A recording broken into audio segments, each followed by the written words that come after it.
За сайн байцгаана уу оюутнуудаа. Та бүхэнд энэ өдрийн мэндийг хүргэе. За бид нарын судлах ёстой хичээлийн нэр бол шугамн тэгшлийн системийг бодох, зайлуулах арга гэсэн ийм хичээл байгаа. За шугамн тэгшлийн системийг бодохдоо энэ Gauss-ийн буюу Gauss-Jordan арга гэсэн хувьсгчийг зайлуулах аргыг бол түгээмэл ашигладаг. За энэ аргын талаар бол аргыг ашиглаж хэрхэн бодох талаар авч үзье. За шугамн тэгшлийн системийг Gauss-ийн буюу Gauss-Jordan-ы зайлуулах аргаар бодохдоо системийн өргөтгсөн матрицыг шаталсан эсвэл эмэгтгсэн шаталсан мөр хэлбэр шилжүүлэх хуургалт хийдэг. За ийм хуургалтыг бол хийхдээ өргөтгсөн матрицын зөвхөн мөрүүд дээр, өөрөөр хэлбэл баган дээр энэ хуургалтыг бол хийж болохгүй гэсэн үг. За зөвхөн мөрүүд дээр хийдэг байна. За энэ хуургалтанд ямар хуургалтууд ордог вэ гэхээр нэгдүгээрт нь матрицын аль нэг мөрийг тэгээс ялгаатай тогтмол тоогоор үржүүлэх. Тэг гэсэн тоогоор л үржүүлж болохгүй байх нь л дээ. За хоёрдугаарт нь матрицын мөрүүдийн байрыг солих.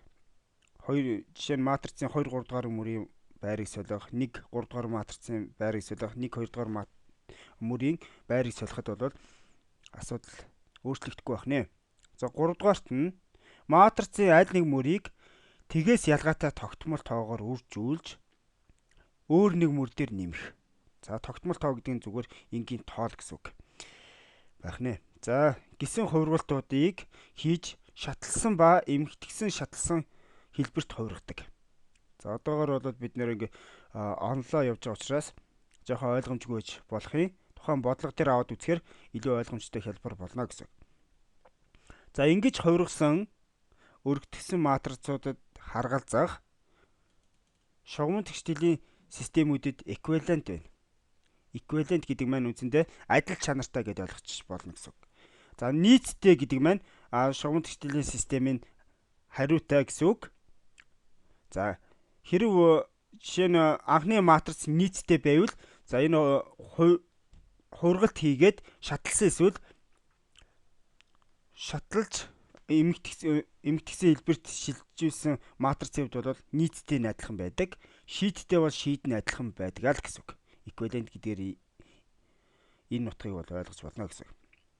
За энэ аргаар ямар ч системийг тогтоох болон шийдийг олж болно. Тогтоох гэдэг маань үндсэндээ шийдтэй шийдэггүй гэдгийг тогтоочоод за шийдтэй бол мэдээж шийдийг нь олно. Шийдэггүй бол шийдийг олох боломжгүй шүү дээ. За хувиргалтын явцад матрицын мөрүүд дотор гэдэг маань тухайн матриц маань хэдэн ч мөртэй байж болно. Нэг л мөр нь за жишээ нь 0 0 0 гэсэн элементүүд явж байгаад хамгийн сүүлд нь энэ А гэсэн хэлбэртэй энэ тоо оллоо. А 0-оос ялгаатай байх юм бол ийм л нэг мөр гарч ирэх юм бол жишээ нь дөрвөн мөртэй энэ матриц бодж илаа гэхэд нэг мөр л ийм 0 0 0 гэсэн хэлбэртэй гэхмэчлэн энэ өргөтгсөн матрицын элемент нь хамгийн сүүлийн элемент нь 0-оос ялгаатай тоо гарч ирэх юм бол энэ бодлогыг бол цааш нь үргэлжлүүлэх шаардлагагүй гэсэн үг. Учир нь энэ бол энэ систем шийдгүй буюу хариугүй байна гэсэн үг. За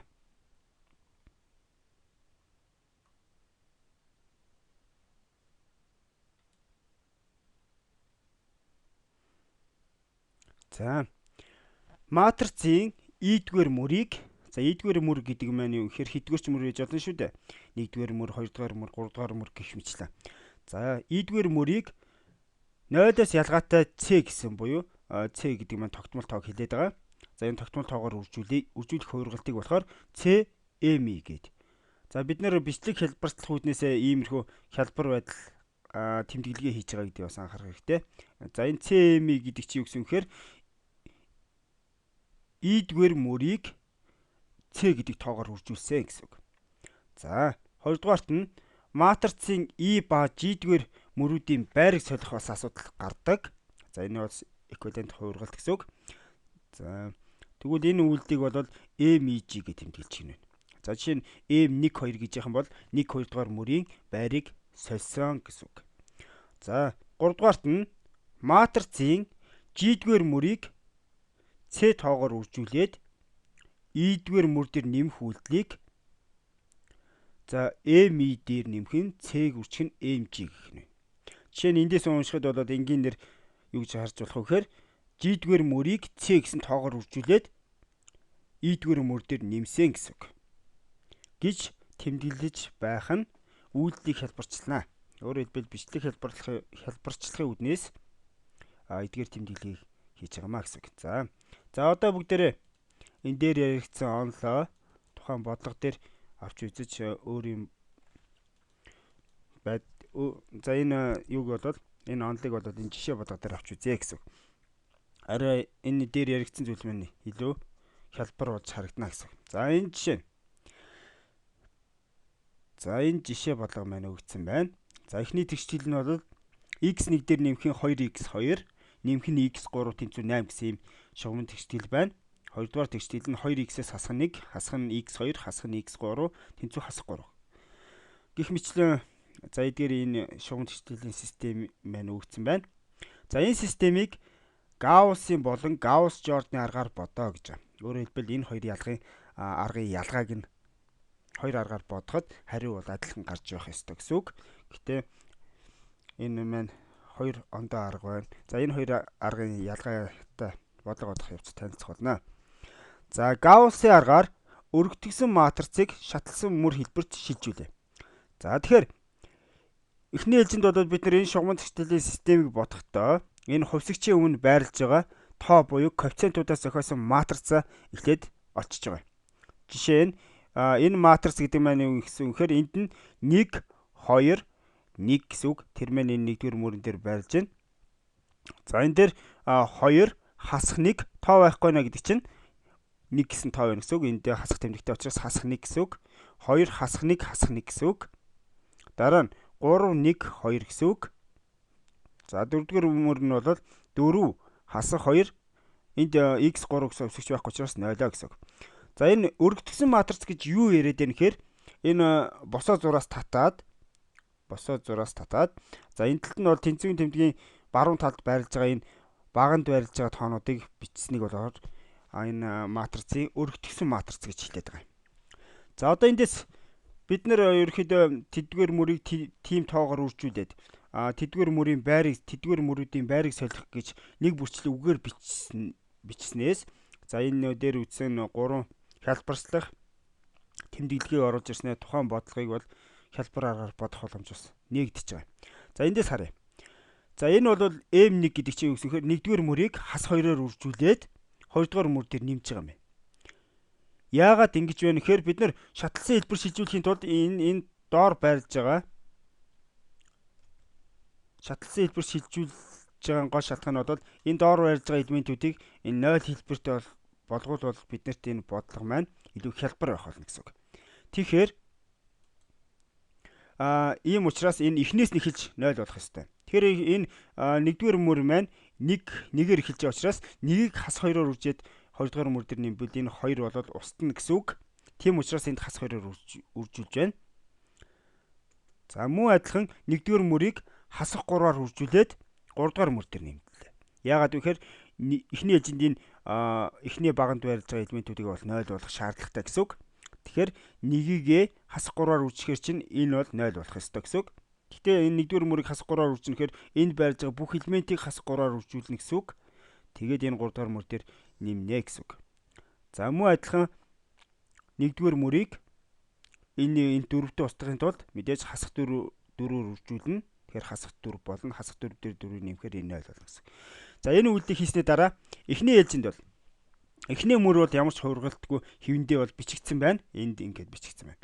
Хоёрдугаар мөр бол за яасан гэхээр эн чинь хас 2-оор үржүүлж нэмсэн учраас эн чинь хас 2 болно. Энэ дээр нэмэхээр 0. Эн чинь хас 2 болчихж байгаа. Хас 2-ыг нэмэх 2-ыг хас 2-оор үржихээр чинь хасах 4. Энэ хасах нийтийг нэмэхээр хасах 5 гэсэн үг. За энийг хас 2-оор үржүүлэхээр хасах 2. Энэ хасах нэмэхээр хасах 3. За энэ дээр юу бичигдсэн гэхээр энийг мөн адилхан хас 2-оор үржихээр энэ чинь хас 16 болно. Энэ хас 3-ыг нэмэхээр хас 19. Гэх мэтлэн энэ үйлдэлийг гүйцэтгэсэн байна. За хоёрдугаарт нь Одоо бид нэр энэ гурвыг бол 0 хэлбэрт болгоцсон учраас одоо бид нэр энэ хоёрыг 0 болгох шаардлагатай гэсэн үг. Энэ хоёрыг 0 болгох шаардлагатай. Өөрөөр хэлбэл энийг ингээд 0 болгох хэрэгтэй. Учир нь бид нэр одоо энээс доош оршиж байгаа элементүүдийг 0 болгох зорилго тавиад байгаа шүү дээ. Үүнийг бол шатлсан хэлбэр гэж ойлгоод байгаа. Тэгэхээр эндээс бол юу гэсэн юм бэ гэхээр 3 дугаар мөрөөс 2 дугаар мөрийг бол хасчихж байгаа юм байна. Яагаад гэхээр энэ хоёр яг адилхан тэмдэгтэй учраас хасна гэж ойлгож болно. Эсвэл 2 дугаар мөрийг хасах нэгээр үржүүлсэн гэж бас ойлгож болно гэсэн үг. 2 дугаар мөрийг хасах нэгээр үржихээр чинь энэ хасах тав маань нэмэх тав болно. Энэ дэр нэмэхээр хасах тав нэмэх тав ирж устдаад 0 гэсэн үг. За энэ яасан бэ гэхээр 2 дугаар мөрийг зүгээр хасах нэгээр үржүүлчихэж байгаа юм байна. Энэ бол тусдаа үйлдэл байна. Тасал гэдэг чинь тасал тавьсан бол эдгээр үйлдэлүүдийн тусдаа хийж гинэ гэсэн үг. За 4 дугаар мөрийг 2-1 гэдэг тоогоор үржүүлсэн байна. За энэ бол ямар ч үйлдэл хийж болно. Гэхдээ бид энэ шатлсан хэлбэрт оруулахын тулд аль оновчтой гэсэн үйлдэлийг бол хийх шаардлагатай гэсэн үг ээ. За энэ дээр гүйцэтгэсэн үйлдэлийг бол одоо энэ дээр тайлбарлсан байна. Ойлгомжтой болох үднээс. За энэ бол юу гэсэн хэрэг 2 дугаар мөр дээр 1 дугаар мөрийг хас 2-оор үржүүлээд нэмсэн гэсэн үг. Нэмэх үйлдэл юм. За бид хэд бол өмнөх хургалтаар бол энэ матриц маань ийм хэлбэр шилжчихлээ. Одоо эндээс юу ажиглаж гэхээр үндсэндээ шатлсан хэлбэрт болон шилжиж амжааг байна. Жишээ нь бол энэ хэсэг бол явж байна. Ингээд 0 болж байна. Гэтэ одоо энэ хастай маань бол 0 болоогүй. Шатлсан хэлбэрт байхын тулд энэс доош бол үндсэндээ 0-ууд хэлбэртэй болох шаардлагатай. За эхний ээлжинд бол энэ ихээр 3 дугаар мөрийг бол 2-1-ээр үржиж байгаа юм байна. За 3 дугаар мөр гэдэг нь бол манад энэ байна. За энэ 2-1-ээр үржинэхээр чинь 0 байна. За энэ 2-1-ээр үржүүлэхээр чинь 2-1-ийг үржих нь 2 гэдэг чинь энэ хоёр чинь хурагдаад 1. Тийм учраас энд гарсан байна.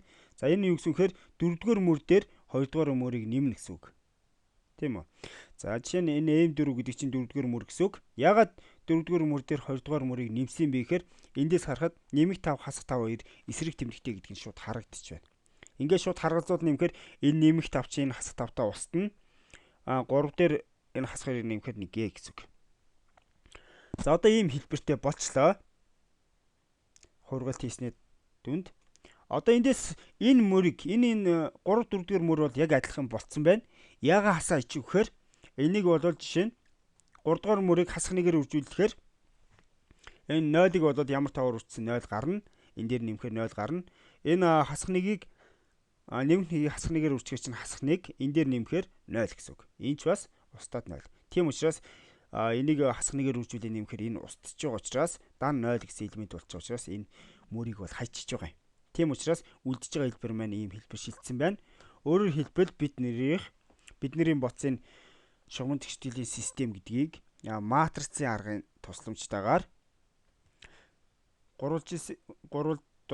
дээд гурвалжин хэлбэрт бол шилжүүлж чадсан байна гэсэн үг. Энээс доош бол дандаа 0 болцсон байна гэдгийг анхаарч байна. За одоо тэгэхээр энэ мэн юу гэсэн үг юм бэ? Энэ тэгштэл ботход ямар хамааралтай юм бэ гэдгийг одоо аваад үзье. За тэгэхээр энэ бол x1 хөвсөгчийн өмнөх коэффициент гэсэн үг. За тэгэхээр x1 дээр нэмэх нь эн чинь 2, эн чинь x2-ийн өмнөх коэффициент буюу 2x2 гэсэн үг. Нэмэх нь энд 1 байна гэдэг чинь x3 тэнцүү 8 гарч байна гэсэн үг. За хоёрдугаарт энэ 0 байгаа учраас 0-ыг үржих x1 гэдэг чинь 0-ыг үржүүлж байгаа учраас 0 гарна гэсэн үг. За тэгэхээр x1 хөвсөгч бол байхгүй гэж ойлгож болно. За энэ 5 байгаа учраас x2-ийн өмнөх коэффициент бол 5 гэсэн үг. Тэгэхээр 5x2 дээр нэмэх нь 3 тэнцүү 19. 3 дугаарт нь эхний хоёр нь 0 учраас энийг бол бичихгүй гэж болно. x3 хөвсөгч маань өмнө нь x коэффициенттэй учраас x3 гэсэн үг. Эндээс тэнцүү 3а гэсэн юм болж байгаа юм. За эндээс x3 нь 3 юм бол за эндээс 3-ын хэлбэр шилжүүлчихэд бид нэр доороосоо хөөх зарчмаар хөвсөгчүүдийг олоод явдаг. Жишээ нь энд x3 нь 3 юм бол энэ x3 оронд бас 3-ыг тавина гэсэн үг. Тэгэхээр 3 3 9 гээд энэ жишээ үржүүлэхээр нэмэх хийс болно. Энэ нэмэхс чинь хоошоо гарлаа. 19-с 9-ийг хасах болоод 10 гэсэн үг. Эндээс 5x 2 чинь тэнцүү 10 гэдгээс x2 нь бол за 2-оо гэд тоолдож байна. За одоо x 2x 3 гэсэн хувьсгчийн маань утга бол мэдэгж байна. Одоо ганц мэдэгдэхгүй байгаа хувьсгч нь бол x1 гэсэн үг. За тэгэхээр x2-ийн оронд 2-оо тавилаа. x3-ийн оронд 3-аа тавиад бодохоор энэ чинь 2-ыг үрчин 2 гээд 4, 4 дээр 3 нэмэхээр 7, нэмэх 7 маань тэнцвэр тэмдгийн нөгөө талд гарахаараа 8-аас хасах 7 болоод 8-аас 7-ыг хасахаар 1 гэсэн юм болчихж байгаа. Өөрөөр хэлбэл x1 хувьсгч маань 1, x2 хувьсгч маань 2, x3 хувьсгч маань 3 гэсэн юм хэлбэрт болж манай бодлого эцээрөө гарсан байна гэсэн. За одоо саяны бодлогыг болоод Гаусс-Жорданы аргаар хэрхэн бодох байсныг авч үзье.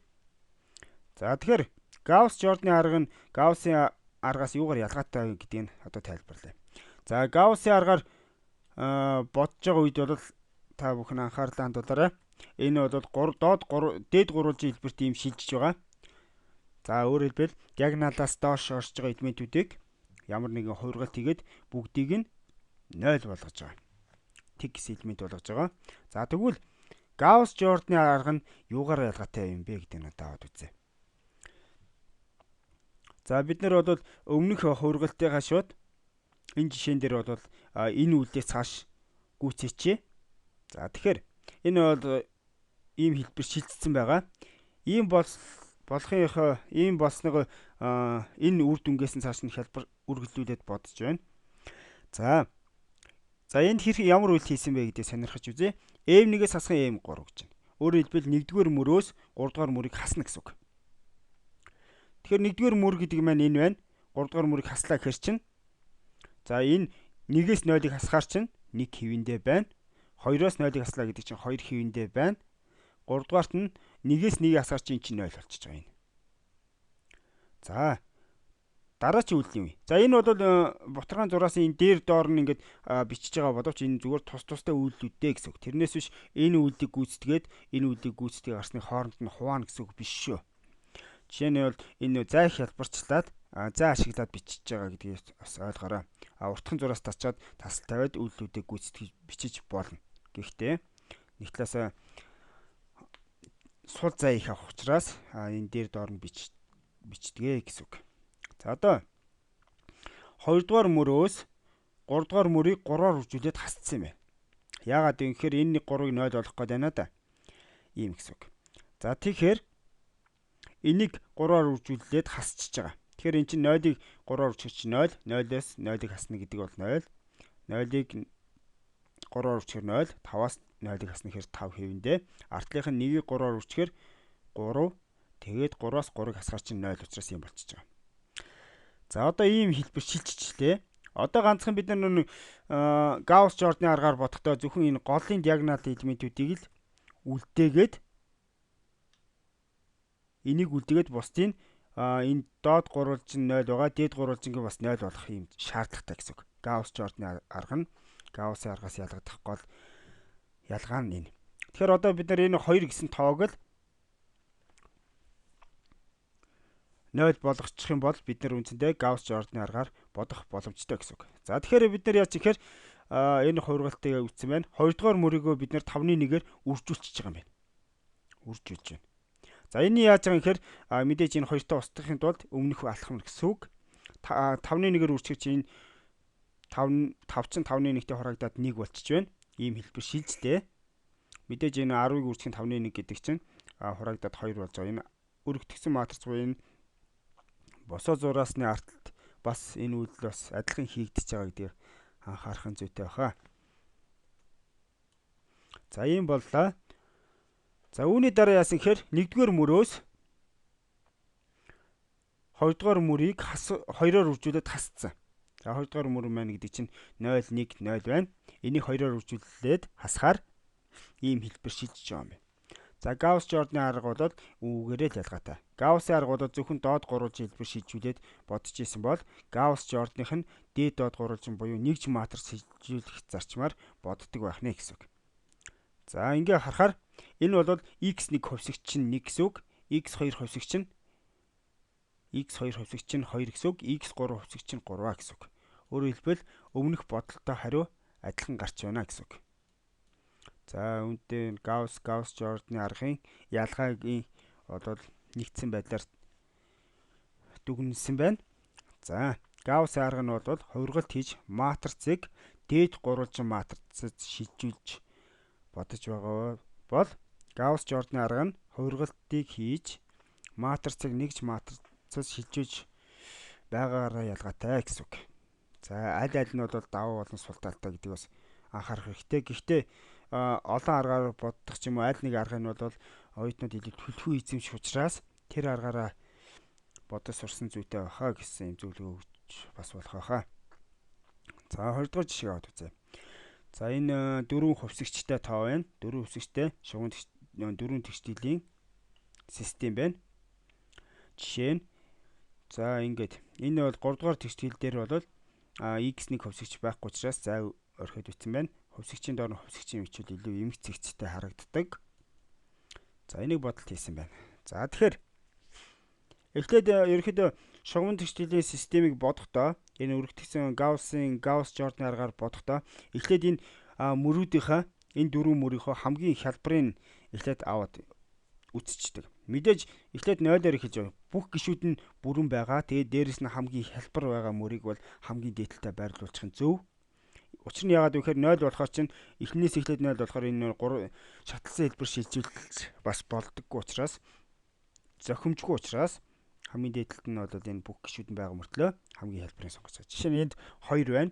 2 энд бол хасах 1 байна. 1 гэдэг тоотой байгаа учраас арай хялбар гэж тооцоод их байранд нь үлдээсэн байна гэсэн. За энд хийсэн үйлдэлийг сонирхъя. 1-р мөрийг 2 гэсэн тоогоор үржүүлээд 2-р мөр дээр нэмсэн.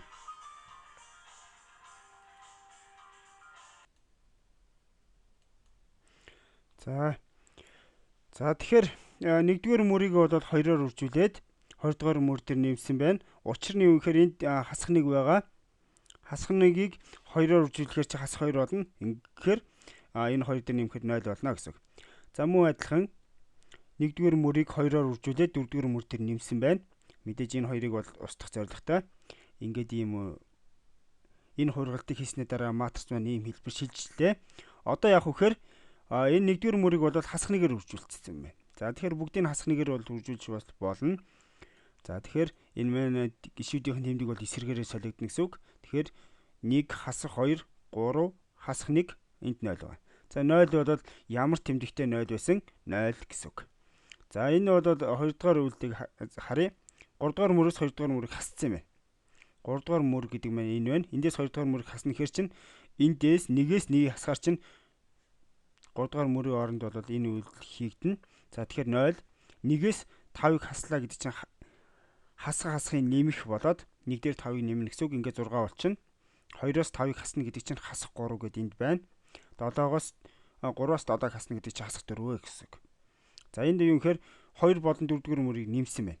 Учир нь яагаад шууд нэмчихэж байгаа гэхээр энэ нэмэх 1 энэ хасах 1-тэй адилхан эсрэг тэмдэгтэй байгаа гэдэг нь бол шууд харагдаж байна. Тийм учраас шууд нэмчихэж байгаа. За тэгээд нэмэхээр бол ийм хэлбэртэй болчлоо. Одоо энийг устгахын тулд 2 дугаар мөрийг бол энэ 3 дугаар мөрийг 4 дугаар мөрийг одоо 3 дугаар мөр байрлаж байгаа энэ 6-ыг хэдээр үржүүлбэл нэмэх 12 болох вэ гэсэн үг. Учир нь эсрэг тэмдэгтэй тоонууд устдах учраас 3 дугаар мөрийг бол 2-оор үржүүлсэн байна. Тэгэхээр энэ 0-ууд дээр бол ямар ч асуудал үүсэхгүй. За тэгэхээр энэ юу гэхээр 2-оор үржүүлэхээр энэ 12 болно. За энэ байна хасах 6 болно гэсэн үг. Ингээд нэмэхээр ийм хэлбэр шилжчихлээ гэсэн үг. За тэгээд эндээс харъя л да. Матрицын аль нэг мөр нь баахан 0-ууд явж байгаад босоо зураасны арталт бол нэг А гэсэн тоо байсан. А 1-ээс 0-ээс ялгаатай байгаа үед бол энэ систем шийдэггүй байна гэсэн үг. Тэгэхээр одоо энийг харъя л да. За сүүлийн мөр гэдэг нь 0 0 0 явж байгаад өргөдгсөн матрицын элемент 1 гэсэн тоо байна. Нэг нь бол А-гийн оронд өөр хэлбэл энэ маань А-гийн оронд 1 байна гэсэн үг. 1 чинь 0-ээс ялгаатай учраас энэ систем шийдэггүй байна гэсэн үг. Өөр хэлбэл тэгэхээр энэ лекцэн дээр их анхаарлаа хандуулж аргуудаа сайн эзэмшихгүй бол бодогдохгүй бодохыг бодох гэж дэмий хугацаа бас алдах сул талтай гэдгийг бас анхаарах хэрэгтэй. За ингээд бодолт маань дуслаа. За энэ дараагийн жишээ байна. За энэ харгалзах хуургалтуудыг хийсэн байна. Ерөнхийдөө бол энэ хуургалтууд бол өмнөх жишээнүүтэй адилхан явж байна. За эндээс эцсийн дүн дээр ярилцъя. За энэ дээр ийм хэлбэр шилжчихсэн байна. За тэгэхээр эндээс бичиж үзлэхээр чинь x1 дээр нэмхэн 2x2 нэмхэн 4x3 хасах нь x4 тэнцүү 0 гэсэн үг. За ингээд бахан 0-ууд боллоо. За энэ системд бол x3-ыг 0 гэд t гэд тэмдэглэж байгаа. Орлуулга хийж байна. Өөрөөр хэлбэл энгийнээр бол энэ бодлого бол төгсгөлгүй олон шийттэй. Гэхдээ төгсгөлгүй олон шийттэй гэд бид нэр орхихоос илүү энэ тэгшдийнхаа ямар шийд нь ямар хэлбэртэй вэ гэдгийг тогтоож орхих ёстой гэсэн үг. Тэгэхээр x3-га t гэх юм бол за энэ чинь x3t бол энэ чинь хасах 7t болно гэсэн үг. Хасах 7t дээр нэмэх нь нэмэх 7t-г нэмжиж энэ маань 0 болох ёстой. Тэгэхээр x4 маань бол нэмэх 7t гэсэн үг. За гэх мэтлэн эдгээрийг бодоод үзэхэд бол x1 нь энэ хасах тэмдэгтээ 5-ны 17t, x2 нь 5-ны 16t, x4 нь 7t гэсэн ийм хэлбэр шилжиж байна гэсэн үг. За эндээс хэрхэн олсон бэ гэдэг нь бол энэ үйлдэлүүд байгаа учраас оюутнууд бие даах зарчмаар өөрсдөө бас ойлгоод үзэх боломжтой. Жишээ нь энэ дээр бол x4 нь бол 7t гэдээ олдсож байгаа. Тэгээд x3-ыг бид нэр t гэж тэмдэглэсэн учраас энэ чинь x3-ийн хооронд t-г тавьчлаа. Энэ чинь 3x4 гэж 3-ыг үрчиг x4 гэж байна. x4 нь 7t учраас 3-ыг үрчиг нь 7t гэсэн үг ингээ 21t. Энэ хоёрыг нэмлэхээр хасах 5t дээр нэмэх 21t гэдэг чинь нэмэх 16t. Эндээс x2 болохоор энэ гарч байгаа. За энэ x4, x2, x3 маань мэдгэж байгаа учраас энэний хооронд орлуулад явахаар x1 маань олдож байна гэсэн үг. Өөрөөр хэлбэл манай тэгштгэл маань ийм хэлбэрээ x1 нь бол ийм x2 нь 5-ны 16t, x3 нь t, x4 нь 7t гэсэн төгсгөлгүй олон шийттэй байна гэсэн үг. Өөрөөр хэлбэл энэ тэгштгэлийн шийдийг бүгдийг бичих боломжгүй учраас ерөнхий хэлбэр байдлаар нь бичиж байна гэсэн үг. За ингээд энэ лекц маань дуслаа.